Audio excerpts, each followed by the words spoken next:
मौजूदा स्थिति, युद्ध विराम, सीज फायर।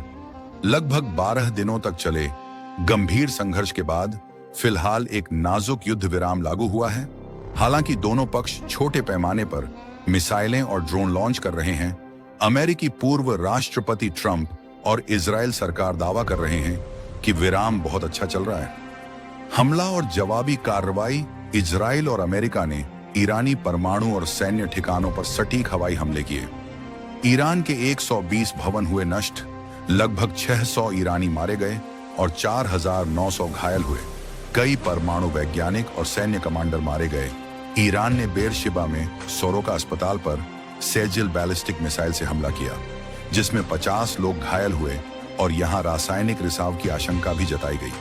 इसके बाद ईरान ने कतर में अमेरिकी अल उदीद एयरबेस पर भी मिसाइल दर्जनों दागे। अधिकांश मिसाइलें इंटरसेप्ट हुई, लेकिन कुछ बेस तक पहुंची। एल परमाणु क्षति और लंबी अवधि की प्रभाव। अमेरिकी खुफिया एजेंसियों के अनुसार हमलों ने ईरानी परमाणु क्षमता को कुछ महीने पीछे धकेला है, लेकिन पूरी तरह नष्ट नहीं किया गया। ट्रंप का दावा, परमाणु स्थलों को पूरी तरह नष्ट किया गया, लेकिन CIA और अन्य अंतर्राष्ट्रीय विश्लेषकों ने केवल सीमित असर ही दर्ज किया।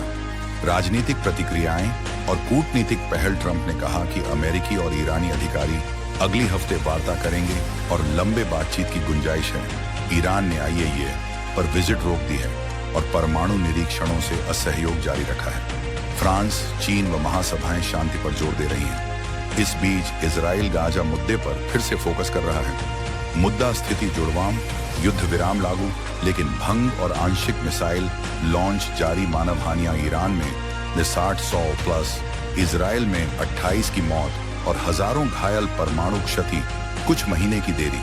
पूर्ण विनाश नहीं, राजनीतिक बातचीत। ट्रंप की उंगलियां, वार्ता की उम्मीदें। IAEA का नेगानी रुख, स्थानीय फोकस में बदलाव। इजराइल गाजा पर लौट रहा।